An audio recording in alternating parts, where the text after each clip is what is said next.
दोस्तों नमस्कार। आशा है कि आप अच्छे होंगे, आपका दिन खुशी से बीते, इसी के साथ मैं इस वीडियो को शुभारंभ करता हूं। दोस्तों मैं हूं एक लेखक, ये है मेरी किताबें, कुछ आप इनको ज़रूर पढ़ें और पाएँ कि किस तरह कश्मीर को बर्बाद किया इस्लाम ने। ये आपको फ्लिपकार्ट, अमेज़ॉन पर उपलब्ध है। Rudra publication, Shashwat publication. ये किताब है मेरी, lament of Sinjar, tears of Yazidi women. ये शाश्वत पब्लिकेशन बिलासपुर में है। ये किताब भी आप खरीद सकते हैं। इसी तरह मेरी अन्य 8 किताबें और हैं और 2 छपने पर हैं। तो दोस्तों आज हम इस्लाम की उस विचारधारा का वर्णन करेंगे जो कि इस विचारधारा गैर मुस्लिमों को काफिर कहती है। काफिर मतलब एक बहुत ही गलीज और गंदा शब्द है गैर मुस्लिमों के लिए। इसी के साथ एक किताब का और परिचय करा दूं, डिस्क्रिमिनेटेड हिंदूज भाई विजय कुमार पाल। आप इसको भी ज़रूर पढ़ें। इसके बाद है ये मेरी किताब विनेमस fangs of cobra by Vijay Kumar पाल, इसको भी ज़रूर पढ़ें। फिर उसके बाद इन्वेडर्स एंड हिडन फैक्ट, किस तरह हिंदुओं को बर्बाद किया इस्लाम के इन्वेडर्स ने, इसके बारे में भी आप पढ़ सकते हैं। बहुत सारी किताबें हैं। डेमोक्रेसी, किस तरह से हिंदुओं के खिलाफ ये डेमोक्रेसी कांग्रेस ने चलाई और आज बीजेपी वाले भी उसी राह पर चल पड़े हैं। यह है black dots of terrorism by Vijay Kumar Pal. इसमें सारे आतंकवादी समूहों का वर्णन है जो इस्लाम की विचारधारा को मानकर चल रहे हैं। तो दोस्तों आज हम ये काफिर शब्द मोहम्मद का बनाया हुआ शब्द था। काफिर का मतलब क्या है, क्या इसका इतिहास है। तो काफिर और काफिरून ये अरबी शब्द है। इस्लाम में अरबी भाषा का बहुत विवादित शब्द नहीं है ही, जिसका शाब्दिक अर्थ है इस्लाम अस्वीकार करने वाला। यानी कि जो मोहम्मद की गुंडागर्दी को स्वीकार नहीं करता, मोहम्मद की शिक्षा को स्वीकार नहीं करता, अल्लाह की बेवकूफ़ियों को स्वीकार नहीं करता। जो कुरान का अल्लाह कहता है कि पृथ्वी स्थिर है और सूर्य उसके चारों तरफ घूमता है, या जो इस बेवकूफ़ी को स्वीकार नहीं करता, मोहम्मद के झूठ को, कि मोहम्मद वहाँ गया मदीना से, अलहरम से अलक्सा मस्जिद गया, वहाँ नमाज़ पढ़ी, क्योंकि वो मस्जिद बनी नहीं थी, वो तो मोहम्मद की मौत के बाद बनी। तो इन चीज़ों को, जो अल्लाह की गप बातों को, पैगंबर को और कुरान की झूठी बातों को ना माने, वो काफिर है। जो इंसानियत को माने वो काफिर है। जो अच्छी बातों को माने वो काफिर है। जो इस्लामिक गुंडागर्दी ना करे, दूसरों को कत्ल ना करे, मुसलमान ना बने, वो काफिर है। तो आप समझ गए होंगे कि काफिर एक अच्छा व्यक्ति होता है। यद्यपि इस्लाम की नज़र से काफिर एक खराब व्यक्ति है, क्योंकि इस्लाम में तो जो जितना काफिरों को कत्ल करेगा, उनकी औरतों से बलात्कार करेगा, उनको लूटेगा, लूट में माल गनीमत खाएगा, 20% हिस्सा जो पैगंबर रखते थे, वो उतना ही अच्छा आदमी होगा।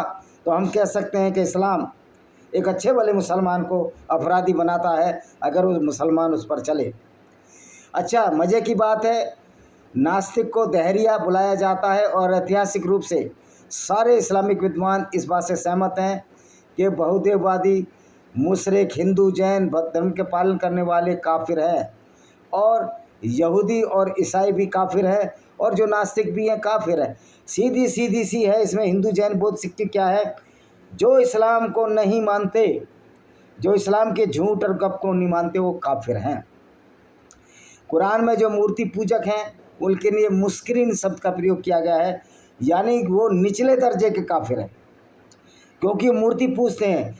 ये बात अलग है कि मोहम्मद जो काबा के ऊपर चारों चक्कर लगाते हैं, मोहम्मद ने वहाँ 360 मूर्तियों को तोड़ा था, और मोहम्मद के घर में भी एक मूर्ति अल-उज्जा पाई गई थी कि मोहम्मद भी एक यहूदी कबीले में पैदा हुआ था। तो मूर्ति पूजा करने के लिए मुशरिक शब्द है, मुस्किरीन है। और मुस्किरीन का ये है कि आप अगर जजिया भी दे दोगे हिंदू, जैन, बौद्ध, सिख या गैर ईसाई और गैर यहूदी, तो भी उनके जीवन की गारंटी नहीं है।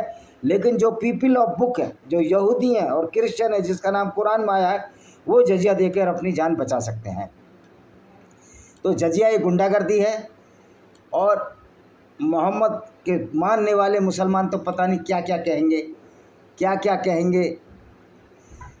वो तो कहेंगे नहीं नहीं, हम तो जान बचाने का टैक्स लेते थे। अरे भाई, तो उनकी जान लेता कौन था? हिंदुओं की, यहूदियों की, ईसाई? ये तुम्हारा मोहम्मद ही तो लेता था और इस्लाम की विचारधारा लेती थी, तो ये जान बचाने का टैक्स कहाँ है? तो जान तो फिर भी नहीं बचती थी, क्योंकि इस्लाम में अनिवार्य रूप से मुसलमान बन जाना है, पूरी दुनिया में इस्लाम फैलाना है, यानी पूरी दुनिया में इस इस्लाम की मूर्खता को फैलाना है।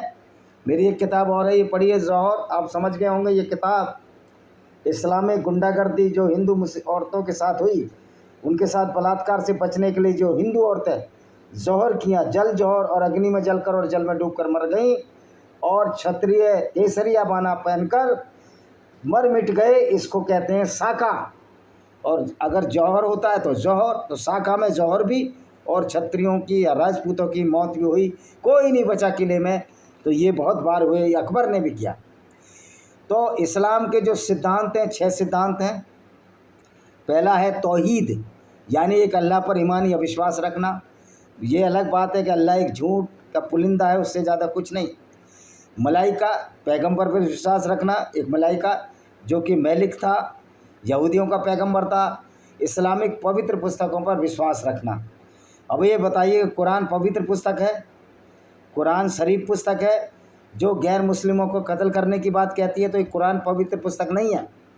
इस्लामी पैगंबरों या प्रेषितों पर विश्वास रखना। देखिए, मोहम्मद एक बड़ा चालाक किस्म का व्यक्ति था। इस्लाम में ये आखिरी पैगंबर और पहला पैगंबर यही था। बाकी इसने ये दिखाने के लिए इस्लाम लाखों साल से है, इस झूठ को गढ़ने के लिए मौलाना ये आपको बताते हैं इस्लाम शुरू से है। मैं पूछता हूँ, जब इस्लाम शुरू से ही है तो फिर ये मोहम्मद पहला मुसलमान क्यों था और उसकी पत्नी खदीजा बिन खुवैलिद पहली औरत क्यों थी? ये हमारे सोचने और समझने का विषय है। तीसरा है तकदीर पर विश्वास रखना और यौल अल क़यामा। मैं कहता हूँ जब तकदीर पर विश्वास रखना है तो इससे ये सब होता है कि ये कर्म पर विश्वास नहीं रखते थे, क्योंकि अल्लाह ने इनको बहुत बढ़िया कर्म दिया था। मोहम्मद और उसके साथियों को लूटपाट का कर्म दिया था, इसको ये कर्म मानते हैं जो कि अपराध है। जब अपराध को आप कर्म मानने लगोगे तो उस आइडियोलॉजी के बारे में हम क्या कह सकते हैं?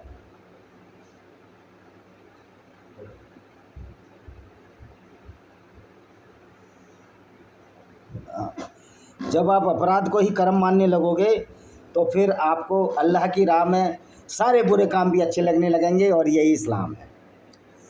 तो ये हमने गुनाया क़यामत के दिन पर विश्वास रखना।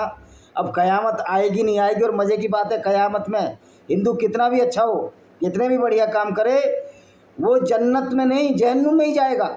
लेकिन मुसलमान जो एक अपराधी है, जो गैर मुस्लिमों को कत्ल करता है, उनकी औरतों को लूटता है, जो पैगंबर ने भी किया, वो जन्नत में जाएगा। अब लगाओ ये किस तरह का अल्लाह है, एक नकली अल्लाह कि अपराधियों को तो जन्नत भेज रहा है और जो बेचारे उनके हाथों कत्ल है उनको जहन्नुम भेज रहा है, जहन्नुम की आग में जला रहा है।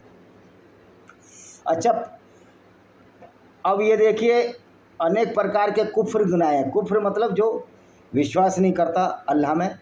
अलौकिक सत्य को स्वीकारना, 6 विश्वास सूत्रों में किसी को नकारना। कुरान की 32 कहती है अलौकिक सत्य, यानी कि जो मोहम्मद ने जो नौटंकी खेली, झूठ की, उसको कुल तकदीब कहते हैं। कुफ्र, कुफ्र कौन करते हैं? कुफ्र इस्लाम के मानने वाले भी कर सकते हैं, तो फिर मुसलमान नहीं रह जाते, फिर उनको कत्ल करना एकमात्र उद्देश्य है कि इस्लाम में गैर मुस्लिमों को ही कत्ल नहीं करना, बल्कि इस्लाम में उन लोगों को भी कत्ल करना जो मुसलमान नहीं रहे, उनको मुर्तिद कहा जाता है। आप देख सकते हो कितनी भयंकर अपराध वाली विचारधारा है जिसको हम इस्लाम के नाम से जानते हैं। कुफ्र अल इबा वत तकब्बुर मा अस्ती, refusing to submit the Allah's commandments, अल्लाह की बात को ना मानना, ये भी है। कुफ्र अल शक वज ज्ञान, डाउटिंग और lacking conviction, 6 article of faith जो ऊपर बताएं उन पर विश्वास ना रखना। भाई हम तो नहीं रखेंगे, हम मुसलमान होना ही नहीं चाहते। हम अच्छे भले, अगर हम आज अच्छे आदमी हैं, जैसे ही मुसलमान हो जाएंगे हम गुंडागर्दी करना शुरू कर देंगे, हम लोगों को कत्ल करना शुरू कर देंगे। तो इस्लाम तो मुसलमानों को अपराधिक बनाता है। आप देखते हो इनके किस तरह पागलपन पर सरतन से जुदा के नारे। तो इस्लाम में मोहम्मद इनको ऐसी बड़ी सज़ा दे गया, मुसलमानों को समझते नहीं, जिससे वो हर जगह बदनाम हो रहे हैं, उनकी कोई इज्जत नहीं है। फिर ऐसे लोगों की इज्जत भी क्यों हो जो इस्लाम के नाम पर गुंडागर्दी कर रहे हो, और हम ऐसे व्यक्ति की इज्जत क्यों करें जो हमको काफिर और नहीं समझता हो, जो भी काफिर किसी मुसलमान की इज्जत करता है उससे बड़ा कोई मूर्ख नहीं है। मैं तो नहीं करता, मैं तो उनके मुंह पर बोल देता हूँ। कुफ्र अल इरादा, turning away from the turning away मतलब उसकी किताब कुरान की बातों को नहीं मानना और इस्लाम छोड़ देना। कुफ्र अल निफाक, हाइपोक्रिटिकल डिसबिलीफ। हाइपोक्रिटिकल डिसबिलीफ तो मोहम्मद का था। मोहम्मद भी हिपोक्रेसी करता था, झूठ बोलता था, ऐसे जानवर पर गया। अब गैर मुस्लिम काफिर को दंड किया है। फिर जब पवित्र महीने बीत जाए तो मुशरिकों मूर्ति पूजकों को जहाँ पाओ कत्ल करो, पकड़ो, उन्हें घेरो, हर घात की जगह उनकी ताक में बैठो। ये कुरान का चैप्टर 9 बहुत फेमस आयत है 5। तो ये कहते हैं कि इसको शुरू से पढ़ो, ये 5वीं आयत है। पहली 4 आयतों में भी यही लिखा हुआ है। कह रहा वो किस कंटेक्स्ट में कत्ल की बात हुई, मैं ही पूछना चाहता हूँ कि किसी पैगंबर का ये काम है कि वो कत्ल करता फिरे, औरतों को लूटता फिरे, औरतों से व्यभिचार करे और करवाए? तो ये है इस्लाम का रूप कि इस्लाम मुसलमान को अपराधी बनाता है। जिन लोगों ने हमारी आयतों का इनकार किया, कुरान और इस्लाम को मानने से इनकार किया, उन्हें हम जल्द अग्नि में झोंक देंगे। जरा जिन लोगों ने हमारी आयतों का इनकार किया हम उन्हें जल्दी से अग्नि में झोंक देंगे, और जब उनकी खालें पक जाएंगी तो हम उन्हें दूसरी खालों में बदल देंगे ताकि वे यातना का रसावदन कर सकें। अब ये देखिए अल्लाह का क्रूरता देखिए कि जो इस्लाम की गुंडागर्दी को नहीं मानता, इस्लाम के झूठ को नहीं मानता, इस्लाम की फैलेसी को नहीं मानता, अल्लाह के झूठ को नहीं मानता, सारी गुंडागर्दी को नकारता है, वो काफिर है। और काफिर की सज़ा ये है कि काफिर को हम जहन्नुम की आग में झाँक देंगे और जब खाल पक जाएंगी तो हम दूसरी खालों से बदल देंगे। अब ये देखिए कितना ये मूर्ख अल्लाह है। जब एक बार खाल पक गई, आदमी मर गया, तो दोबारा जिंदा कैसे हो जाएगा और दूसरी यातना कैसे हो जाएगी? लेकिन ये इस्लाम है, सब कुछ हवाई फेर है, कोई साइंस से वास्ता नहीं, कोई रियलिटी से वास्ता नहीं।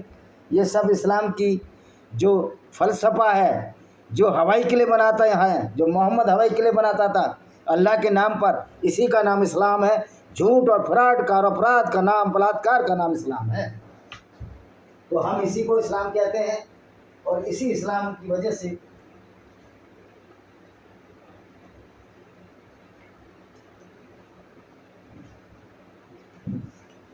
इसी इस्लाम की वजह से पूरी दुनिया में गुंडागर्दी हो रही है, दंगे हो रहे हैं।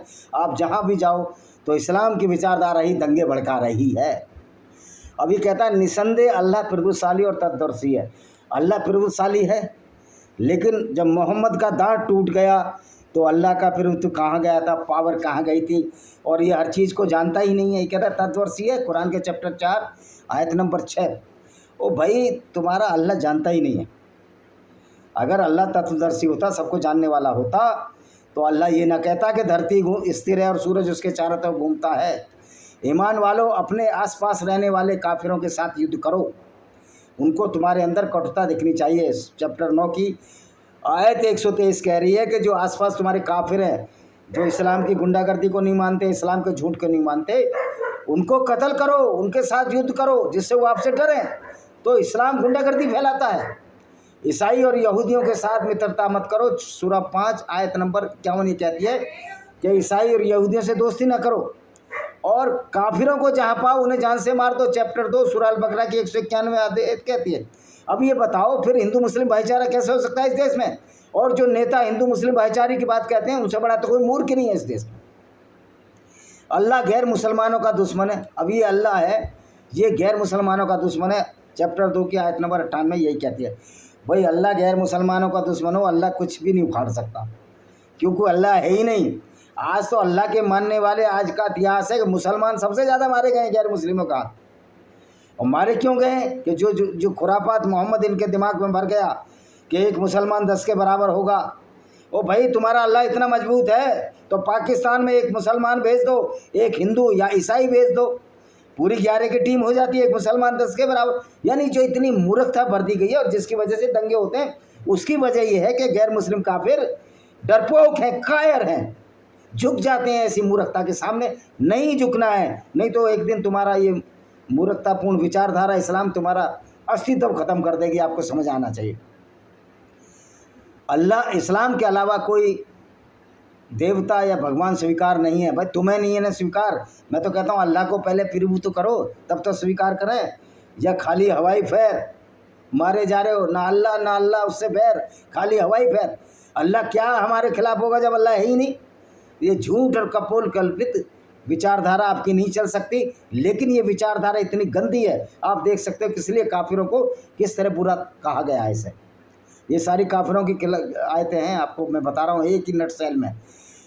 गैर मुस्लिमों को दोस्त ना बनाओ, चैप्टर 3 सूरा की आयत नंबर 28 और सूरा मतलब चैप्टर 9 और आयत 23 भी यही कहती है, गैर मुस्लिमों को दोस्त ना बनाओ। जब ये चैप्टर 3 और चैप्टर 9 कहता है गैर मुस्लिमों को दोस्त ना बनाओ कुरान का, तो फिर ये हिंदू मुस्लिम भाईचारा, ये राम पुनियानी मूर्ख, डॉक्टर राम पुनियानी तू नंबर 1 का मूर्ख है। इसमें तो साफ साफ लिखा हुआ है, मुलायम सिंह यादव तुम मर गए लेकिन नंबर 1 के मूर्ख थे। और जो हिंदू मुस्लिम भाईचारे की बात करते हो, नंबर 1 के मूर्ख हो तुम। तुमने ना कुरान पढ़ा, ना तुमको ABCD नहीं आती, तुम सिर्फ अपना स्वार्थ सिद्ध कर रहे हो। लेकिन हमारा काम हिंदुओं को और गैर मुस्लिमों को जगाना है कि किसी मुसलमान का विश्वास ना करो, क्योंकि इनकी किताब में ही लिखा है कि किसी गैर मुस्लिम को दोस्त ना बनाओ। तो हम इनका विश्वास कैसे कर लें? अब क्या कहती है, इस्लाम को नहीं मानने वालों का दिल अल्लाह भर देगा और गैर मुसलमानों की गर्दन काट कर तुम्हें उनका शरीर काट देना है। चैप्टर 8 सूरा मतलब चैप्टर 8 आयत नंबर 12 कहती है गैर मुसलमानों का सर काटना है, गर्दन काट कर उन्हें शरीर काट देना है। ये है इस्लामिक गुंडागर्दी, ये है। और लोग कहते हैं कि हिंदू मुस्लिम भाईचारा होना चाहिए। वो पागल हो, सिर्री हो गए हो क्या?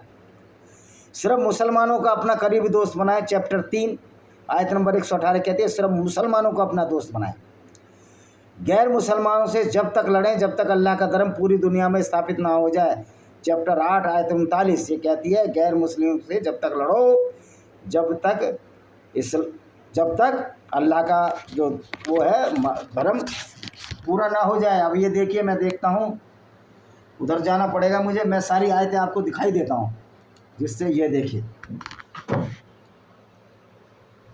ये देखिए, धीरे धीरे चलाऊंगा मैं इसको, देखते रहिए, आना चाहिए मेरे ख्याल तो।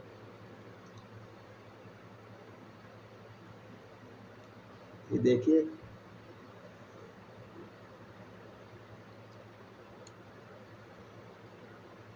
पढ़ लीजिए, पढ़ने में आएगी, जल्दी जल्दी नहीं हटा रहा हूँ मैं इसलिए।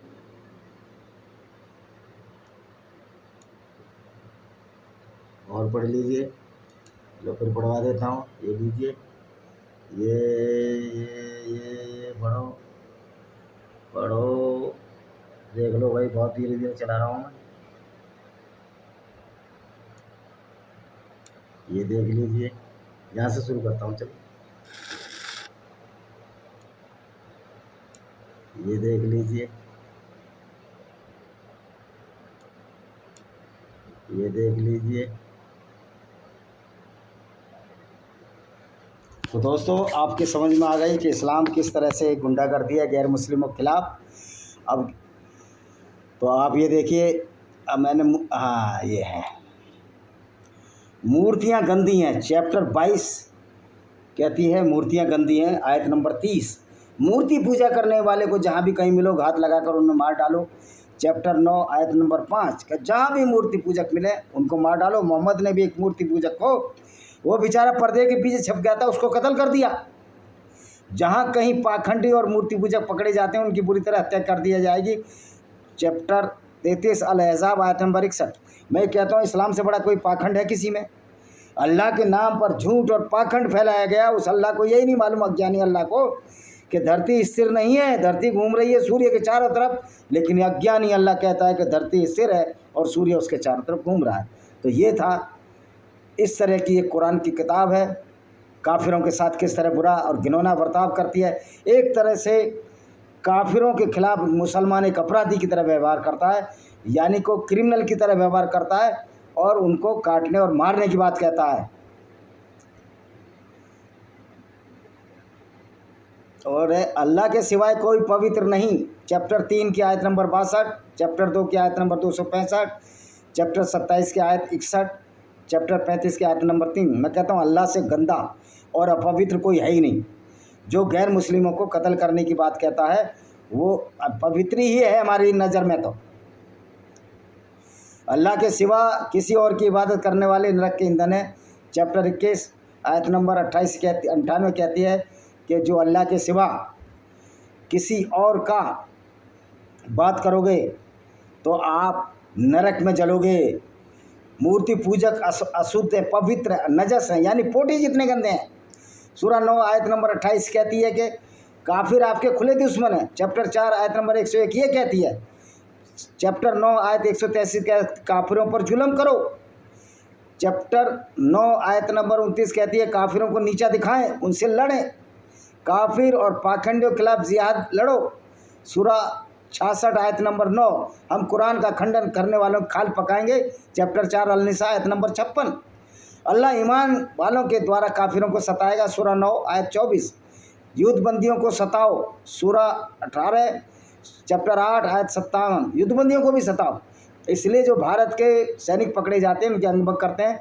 इस्लाम छोड़ने वालों से बदला लो, यानी कि जो मुसलमान नहीं है उसको भी कत्ल कर दो। चैप्टर 32 आयत 22 इस तरह की सैकड़ों आयतें इस्लाम में हैं। और ये गाने बना रहे हैं कौन सा, नसरत फतेह तेरी काफिर निगाहों से वाफिक हूँ मैं। और हमारे हिंदू भाई वाह वाह वाह वाह तेरी काफिर निगाहें कर गई दिल को कबा। मिस कोको कोला गायिका गीता दत्त, शायर मजरू सुल्तानपुरी। यानी कि बिल्कुल ही पागल हो गए हैं। हिंदुओं से कोई मूर्ख कौम मुझे लगती नहीं, क्योंकि जिस तरह की हरकतें ये हिंदू कर रहे हैं। तो दोस्तों आज मैं धीरे धीरे सारी फिर वो आयतें आपको दिखाई देता हूँ, पढ़ते रहिए। आपको अगर समझ में आ जाए तो ये देखिए, ये पढ़ लीजिए, ये फिर ये बहुत धीरे धीरे घुमाऊंगा मैं, चिंता न करो। तो देखा आपने, ये देखिए,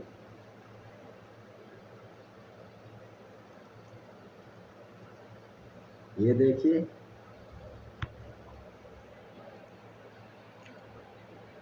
ये देखिए, ये देखिए भाई, मैं तो आयतें दिखा रहा हूँ। तुम जानो, तुम्हारा काम जाने। अब भी आप ना समझो तो आप पागल और मूर्ख हो। ये तो दोस्तों आपने देखी कुछ आयतें, इसका पूरा विवरण मैं आपको दे दूंगा कि आयतें किस तरह से गैर मुस्लिमों के खिलाफ हैं। और ये मेरी एक और किताब है, ब्लेंडर ऑफ ब्लेस्फेमी, भाई विजय कुमार पाल, अस्तित्व प्रकाशन पर। इसको भी आप खरीद सकते हैं। इसमें ब्लेस्फेमी के नाम पर जो हिंदुओं की और ईसाइयों की और यहूदियों की हत्याएं हैं, उनमें सारा कुछ है। और ये किताब है मेरी पैरानोया ऑफ कल्ट्स। ये छोटी सी किताब है, पढ़िए। इस्लाम का पूरा सराजा बिखर जाएगा, इस्लाम की पूरी गुंडागर्दी और हकीकत सामने आ जाएगी। तो दोस्तों आप समझ गए कुरान में कैसी आयतें हैं। तो क्या हिंदू मुस्लिम भाईचारा हो सकता है? और काफिरों के लिए कुरान में किस तरह का शब्द प्रयोग किया गया है, काफिरों की किस तरह बेइज्जती की गई है। यही वजह है कि मोहम्मद साहब काफिरों की औरतों को लूट कर उनको बाज़ारों में बेच देते थे, क्योंकि जो इस्लाम है काफिरों को इंसान नहीं मानता। और सारे मुसलमान, चाहे भारत के हैं, बांग्लादेश के, पूरी दुनिया के, अगर वो सच्चा मुसलमान है तो ये अपने मूर्खतापूर्ण बातें कुरान के अपने दिल में बसाए हुए हैं कि एक दिन अल्लाह के नाम पर इस्लाम फैलेगा। लेकिन ये फैलने वाला नहीं है, क्योंकि अब इस्लाम छोड़ने वालों की संख्या हो गई है। कोई भी गैरतमंद आदमी इस्लाम धर्म में रह नहीं सकता। कोई भी मुसलमान थोड़ी सी भी जिसमें गैरत है वो कुरान पर नहीं चलेगा, इस्लाम को छोड़ देगा, ये मेरी गारंटी है। और कोई भी गैरतमंद आदमी जो गैर मुस्लिम है वो कुरान को अच्छा नहीं मानेगा। अगर वो मानता है तो वो भी बेशरम है, बदकार है, लोगों को बेवकूफ़ बना रहा है। जैसे डॉक्टर राम पुनियानी जैसा मूर्ख और गांधी जी जैसा मूर्ख, जिन्होंने हिंदुओं की बर्बादी का ठेका ले रखा है। और इन लोगों ने जो अपने को लिबरल कहते हैं, कम्युनिस्ट कहते हैं, इन्होंने भी इस्लाम, जहाँ की कम्युनिस्ट कहते हैं कि हम इस्लाम किसी धर्म अफीम के समान है, लेकिन यहाँ कम्युनिस्ट भारत में इस्लाम और कम्युनिस्ट का गठजोड़ हो गया है सिर्फ हिंदू कल्चर को ख़त्म करने के लिए। जो अल्लाह 1 लाख भी अल्लाह जाए उनका बाप ख़त्म नहीं कर सकता। अगर हमारे धर्म को हम खुद शुद्ध कर देंगे, ऊंच नीच ख़त्म कर देंगे, तो किसी की औकात नहीं। अल्लाह की क्या औकात है? उस अल्लाह की क्या औकात है जिस अल्लाह जो अपने मोहम्मद के दांत न बना बचा पाया, वो हमारा कुछ नहीं उखाड़ सकता, क्योंकि अल्लाह है ही नहीं। इस बात को मानकर चलना है। अगर अल्लाह होता, मैं तो अल्लाह की रोज़ बुरा उसकी पोल खोलता हूँ। तो अल्लाह क्यों नहीं कुछ करता? क्योंकि अल्लाह है ही नहीं। अब अभी भारत में भूकंप आ जाता तो ये अफगानिस्तान के, पाकिस्तान के कहते कि काफिर मारे जा रहे हैं। और किसी ने कहा टी.एस. हसन ने कि ये मुसलमानों को सताते हैं, ये अल्लाह का अजाब है। अब अफगानिस्तान में इतने लोग मारे गए, ये किसका अजाब है? तो ये टी.एस. हसन तो पढ़ा लिखा डॉक्टर है, लेकिन हर मुसलमान जो इस्लाम पर विश्वास करता हो, कितना भी पढ़ा लिखा हो, वो मूर्ख, बलात्कारी और आतंकवादी होता है, क्योंकि इस्लाम उनको यही सिखाता है। इसी के साथ मैं इस वीडियो को विराम देता हूँ। वंदे मातरम, जय हिंद। आपका दिन शुभ हो।